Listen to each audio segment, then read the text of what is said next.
अभी तक बीजेपी संगठन के एक मजबूत स्तंभ कहे जाने वाले प्रकाश जावड़ेकर एनडीए सरकार में 3 महत्वपूर्ण मंत्रालय इनको दिया गया है और राज्य मंत्री का दर्जा मिला है, जिसमें से 2 मंत्रालय पर्यावरण और सूचना प्रसारण मंत्री के रूप में इनको स्वतंत्र प्रभार दिया गया है और साथ ही इनको पार्लियामेंट्री अफेयर्स भी मिला है। प्रकाश जी, पहला सवाल मैं शुरू करता हूं। पीएम ने 100 दिन का एजेंडा सारे मंत्रियों को दे दिया है। आपके पास 3 महत्वपूर्ण विभाग हैं, क्या है एजेंडा? अगर मैं बात शुरुआत करूं सूचना प्रसारण मंत्रालय की। सूचना प्रसारण मंत्रालय में बहुत सारे निर्णय जो लंबित थे, रेडियो के बारे में, गोपा के बारे में, टीवी के कुछ मुद्दों के बारे में, और मंत्रालय के बहुत सारे विभाग है कि जिनको ज्यादा एक्टिवेट करना है। मीडिया की आजादी को बरकरार रख के एक जिम्मेवारी से एक पार्टनरशिप नहीं तैयार हो। सरकार और दोनों का काम है लोकतंत्र को मजबूत बनाना, तो वो बनाना सबसे बड़ा चैलेंज है। और हम इस दिशा में एक प्रोग्राम इस सप्ताह में एग्जैक्टली घोषित करेंगे कि हम इस 100 दिन में क्या करने वाले। जैसे अब डिजिटलाइजेशन में लगभग 11 करोड़ टीवी अभी तीसरे और चौथे फेज में आना है, तो लेकिन 11 करोड़ सेट टॉप बॉक्स हम चाइना से ही इंपोर्ट करते रहेंगे क्या? हम कभी नहीं बना सकते क्या? तो मैं पहली मीटिंग कर रहा हूं फाइनेंस और कॉमर्स के साथ, ताकि कैसे इंपोर्ट को रोक सकते हैं और कैसे हमारे देश में सेट टॉप बॉक्स अच्छे बनेंगे जिसका रिपेयरिंग भी होगा। आज लोगों को तो परेशानी है, सेट टॉप बॉक्स बिगड़ा तो कोई बचाने वाला भी नहीं है जी। तो ऐसे बहुत कार्यक्रम है, वो मैं करूंगा यहाँ। प्रकाश जी, आपने जैसा बताया कि प्रेस की आजादी का आपने जिस दिन मंत्रालय का कार्यभार संभाला था, आपने कहा था वो एक महत्वपूर्ण मुद्दा होगा। ये सरकार उस प्रेस की आजादी की दिशा में किस तरह से काम करेगी? हम मानते हैं कि मीडिया जिम्मेवारी से अपना रोल निभाएगी और इसके लिए खुद का ही एक व्यवस्था कायम करेगी। मैं तो मानता हूं कि प्रेस काउंसिल भी एक चुने हुए प्रेस के ही नुमाइंदे है। अब बीच में प्रेस काउंसिल का मैं मेंबर भी था, तो मीडिया काउंसिल की भी बात हुई थी, लेकिन जो स्टेक होल्डर्स है उनसे हम सब बात करेंगे। अब रेडियो वालों ने अपनी एक बनाई है, एक टीवी वालों ने अपनी खुद बनाई है, एक प्रेस काउंसिल है। तीनों की इफेक्टिविटी को भी हम देखेंगे, क्योंकि जिस तरह से व्यवहार कुछ पेपर्स कुछ ये करते हैं लोग, तो उससे बहुत ही अकारण बदनामी होती है पूरे क्षेत्र की, और इसलिए उसका जो एक मैकेनिज्म खुद उनको तैयार करना है मीडिया में, हम उनको मदद करेंगे उसमें। एक महत्वपूर्ण मुद्दा है प्रसार भारती का, उसकी स्वायत्तता की बात होती है, उस दिशा में क्या कदम उठाए जा सकते हैं? प्रसार भारती को स्वायत्त बनाया, दुनिया में बीबीसी से लेकर अनेक मॉडल्स उपलब्ध है। कल्पना ये थी कि वो सरकारी केवल तंत्र न बने और सरकारी प्रचार का ही केवल साधन न बने। और मैं तो मानता हूं कि दूरदर्शन बाकी प्राइवेट चैनल जैसा उसके प्रतिस्पर्धा में सबसे ऊपर हो सकता है, क्योंकि उसके पास पहले के तो कंटेंट इतने अद्भुत है, नए कंटेंट की प्रतिभाएं हैं। अगर थोड़ा प्रोफेशनल रवैया अपनाएंगे और टेरेस्ट्रियल नेटवर्क है तो ये मिलके, लेकिन केबल वाले पे लोग डीडी क्यों नहीं देखेंगे? तो उसके लिए टीवी ज्यादा से ज्यादा लोग पसंदी से देखें, ऐसे प्रोफेशनलिज्म उसमें लाना, यही हमारी उद्देश्य है। एक और मुद्दा रहता है टाइम की जो रेटिंग का जो सिस्टम है, क्या आप कुछ उस दिशा में आगे कुछ कदम उठाएंगे? क्योंकि जो रेटिंग की जो बात है वो उसमें कई लोगों को बड़ा अजीब सा लगता है कि ये कैसे संभव है कि 15 करोड़ जहां दुनिया देश में 15-16 करोड़ टीवी सेट्स है और वहां केवल 5-10 हजार मीटर से चलेगा, ये तो बिल्कुल ही सही प्रतिनिधि नहीं है। जहां डीटीएच आया वो अगर डबल वे कम्युनिकेट करता तो बहुत अच्छा होता, तो फिर 4-5 करोड़ का बेस बनता, वो रिप्रेजेंटेटिव होता। लेकिन अब देने वाला एडवर्टाइजमेंट अगर उसको मानता है तो क्या करे, लेकिन जो सही है वो रिफ्लेक्ट नहीं होता अनेक बार। अच्छा, उन्होंने तो इतना मार्केटिंग गिमिक्स किए हैं कि हर चैनल बताता है कि हम ही पहले आए, हर समाचार पत्र दिखाता है मैं ही पहला हूं। तो ये एक कौन किसको बना रहा है ये मुद्दा है। लेकिन मैं मानता हूं कि जहां तक लोगों की पसंदगी की सही रेटिंग्स हो, ये एक जरूरी है, क्योंकि उस रेटिंग के आधार पर वो चैनल चले, ये भी जरूरी है, चैनल हो या पेपर्स हो या कुछ भी हो। तो इस दिशा में कुछ करेंगे क्या, कोई नई मैं एक बार इसका रिव्यू हम करेंगे, क्या अभी स्थिति है और इसमें क्या किया जा सकता है, क्योंकि जैसे मैंने कहा एक प्योर बिजनेस मॉडल में अगर इश्तेहार देने वाला दे रहा है इसलिए वो दे रहे, या इश्तेहार वालों को दूसरा कोई विकल्प नहीं है इसलिए दे रहे, मान रहे, तो ये भी देखेंगे, सबसे चर्चा करेंगे। अब मैं आपके दूसरे मंत्रालय के मुद्दे पर आता हूं, पर्यावरण। बहुत महत्वपूर्ण मंत्रालय है। कहा जाता है कि विकास का काम और पर्यावरण की सुरक्षा ये साथ साथ नहीं चल सकता है, क्या इस दिशा में कुछ मैं ऐसा? तो बिल्कुल ऐसा मानता नहीं। मैं दुनिया के सभी निगोशिएशंस में भी बहुत बार पिछले 6 साल में गया हूं। मैं आपको बता सकता हूं कि विकास और पर्यावरण की रक्षा दोनों साथ साथ संभव है, और ये संभव है इसलिए क्योंकि गरीबी ही पर्यावरण का सबसे बड़ा डिसास्टर है, और उसको अगर खत्म करना है वो पर्यावरण की रक्षा है, और गरीबी खत्म करनी है तो विकास सुनिश्चित करना है।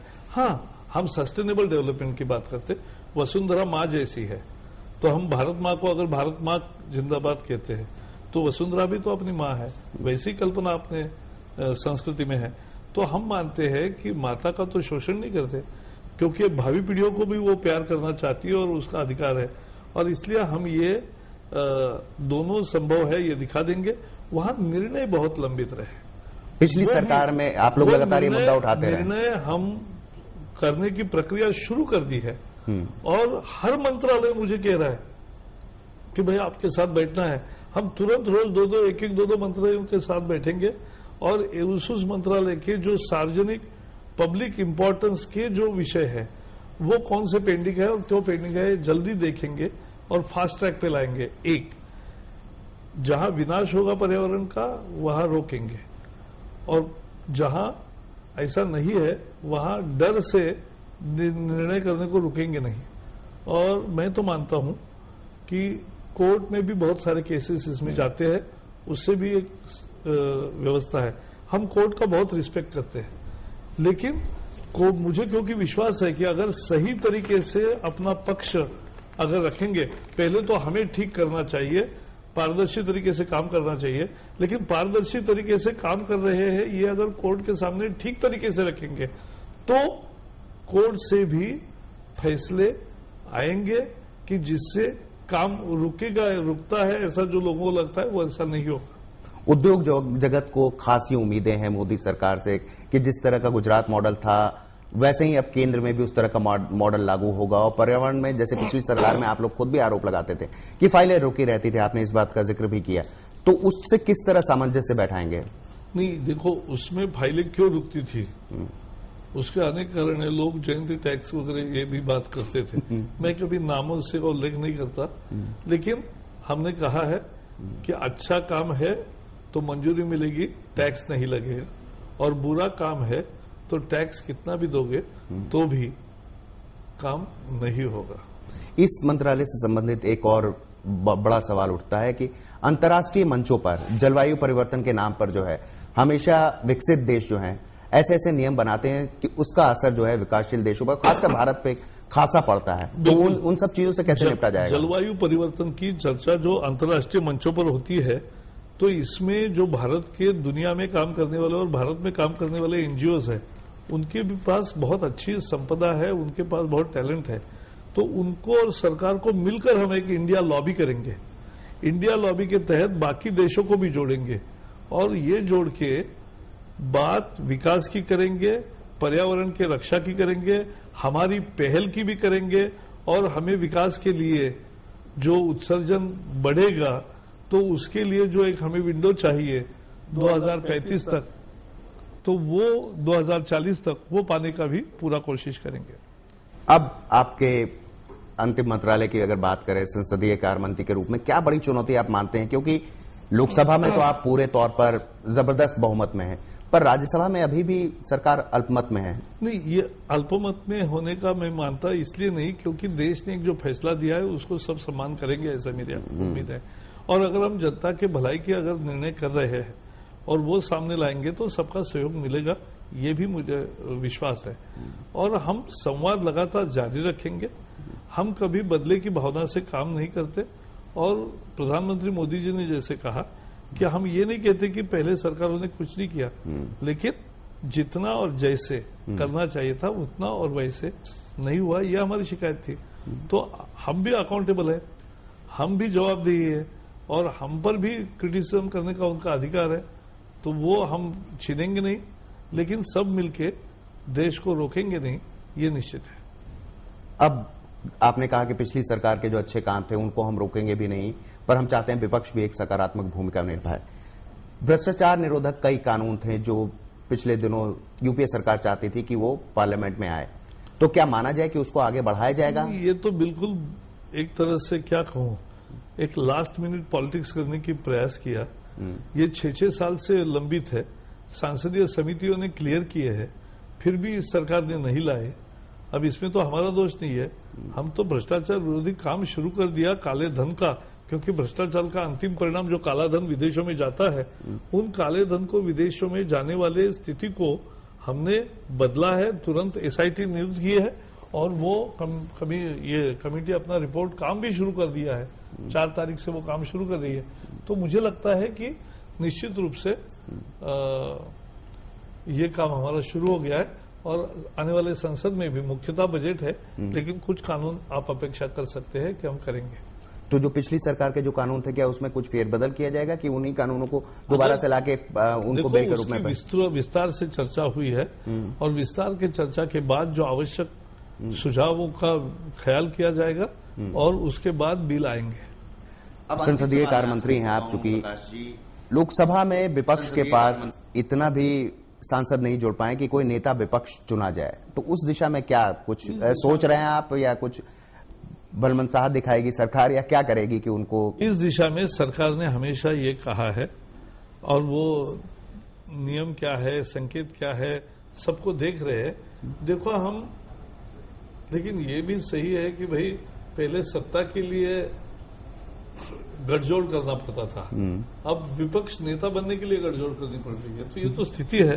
अब वो भी क्या सामने लाते हैं प्रपोजल, क्या होता है उस पर निर्णय होगा, लेकिन हम चाहते हैं कि हम सबको साथ लेकर देश के लिए काम करना चाहते हैं। अगर विपक्ष का एकजुट होकर अगर किसी को लाता है तो आप रजामंदी होगी सरकार की? आने दो, इस पर कोई इफ एंड बट नहीं होता है। इसमें प्रपोजल जो आएगा, प्रस्ताव आएगा, उस पर विचार होगा। बहुत बहुत धन्यवाद प्रकाश जावड़ेकर जी, दूरदर्शन न्यूज से बात करने के लिए। आप मेरे लिए हमेशा बात करते रहे हैं, या हम इतने समय से इंटरव्यू कर रहे हैं, लेकिन आज मैं दूसरी भूमिका में हूं। 12 साल मैं अलग भूमिका में था, आज अलग हूं, लेकिन मकसद उस समय भी और आज भी देश को आगे ले जाने का ही है और वही रहेगा। प्रकाश, शुक्रिया सर।